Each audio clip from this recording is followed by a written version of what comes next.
I'm Corbett Wall with DVAuction, here with your cattle market summary for the week ending September the 29th.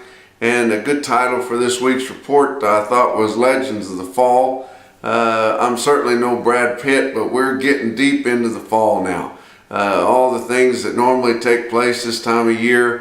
We've got harvest in full swing, even up in the Midwest and in the meat of the Corn Belt.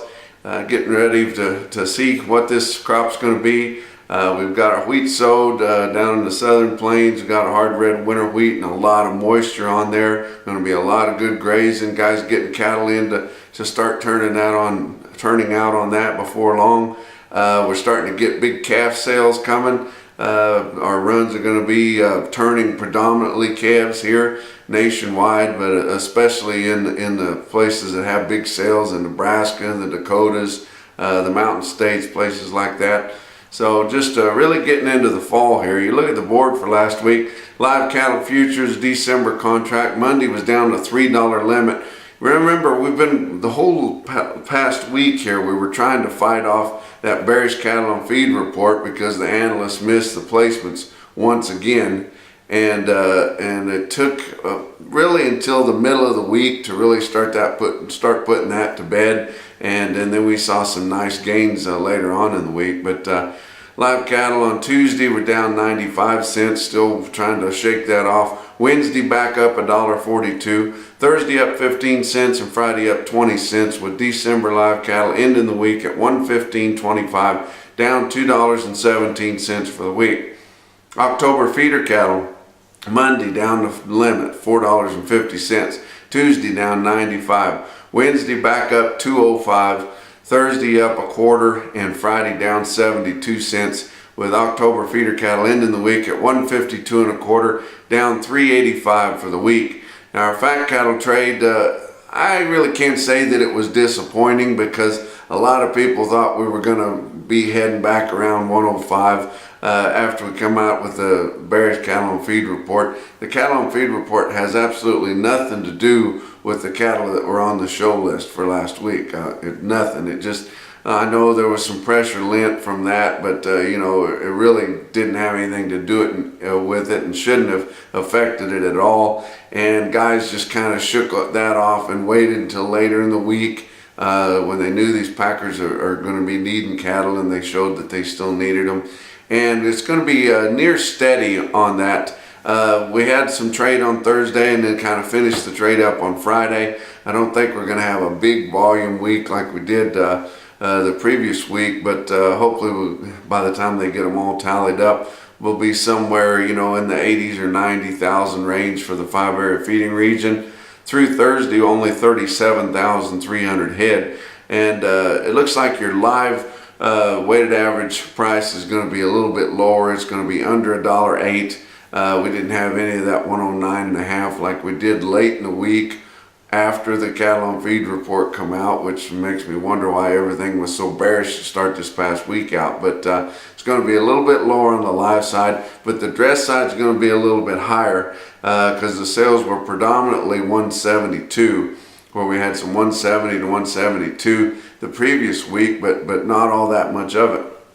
But you look at the slaughter this past week, another record slaughter for 2017 on the cattle. The heaviest harvest we've had on a week's scale there so far this year, and they're really, I tell you what, cranking those things up, and we're working through these cattle. We're getting on the back side and now of having those heavy market ready cattle supplies. So I think we do have some positive things to look forward to here. But 648,000 for the week last week. Like I said, that's the biggest so far in 2017. And that was 11,000 in the week more than the week before, and 33,000 more than the same week a year ago. Box beef cutout values on average of the week's trade. Choice cutouts 195.81, that was up 383, and selects up $1.86 at 190.30. You look at something that come out on Friday, the quarterly grain stocks report come out on Friday, and for September the 1st, they went in and measured the old crop stockpiles that we had on September the 1st. Now your corn compared to last year, 32% more corn of old crop corn around on September 1st than a year ago, and 53% more beans. That is a ton. That's why our grains have been under pressure here. You know, your corn is not worth much, a little over $3 a bushel, especially here at harvest time. And that is why you're seeing these farmer feeders jumping into these feeder cattle and trying to find a way to add some value to their product there. But you look at feeder markets, your real-time index ended the week based on an 800-pound steer on Beef Market Central there at 153.61. That was up $1.61. You know, the September board went off last week at 152.96, so staying in there real tight with that. But feeders for the week last week on your weekly trend, just kind of unevenly steady. It was really hard to gauge. The demand was definitely much better for heavier yearling steers, especially earlier in the week, as we're starting to see more and more of these calves come in. But a true hard green yearling, which you don't see them right now. About the only yearlings you're going to see that are true yearlings are backgrounded yearlings, but a green yearling would sure outsell anything.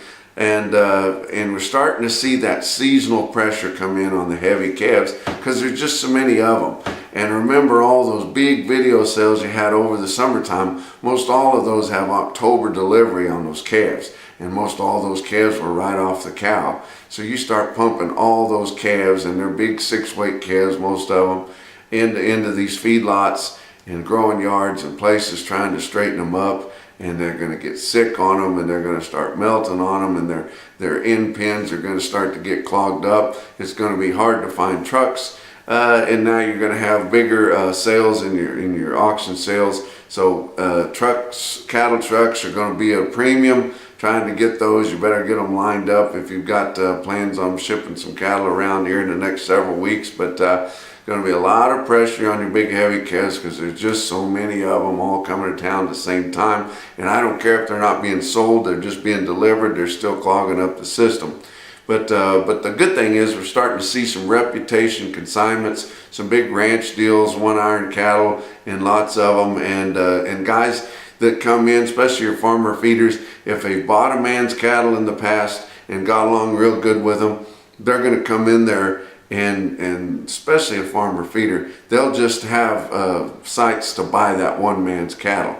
So you start to see reputation consignments come in like that, and then you get competition for them, and you see some big prices stick out on a few deals. But like I said earlier, rain in the wheat country, and I tell you what, guys, all week last week it was just drizzly and rainy and cool, not terribly cold, but cool. And all through Texas Panhandle, Oklahoma Panhandle, western Kansas, Oklahoma, you know, just everywhere, all in the southern plains and in the southwest. And so now you're going to see this week coming in 80-degree plus sunshine. This wheat is absolutely going to explode, and there's going to be so much wheat pasture to graze. And there's going to be a tough time, guys, getting cattle in, try to get them straightened up to turn out on it, because there's going to be wheat for lease everywhere. But you look late in the week at a market that happened actually on Saturday. There is Imperial Auction Market in Imperial, Nebraska. Of course, they hosted the LMA's World Livestock Auctioneer Championship regional qualifying event. We want to congratulate Jared Miller for winning that.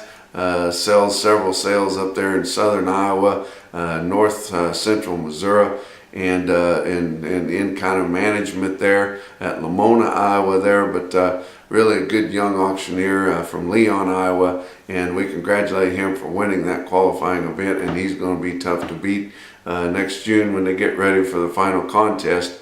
But you look at Imperial there, had an awesome sale, had a big run. And you look at some quotes there, 665 head of steers weighing in the sevens, average 754 at 165.10. 480 head of steers weighed 831 at 159.29.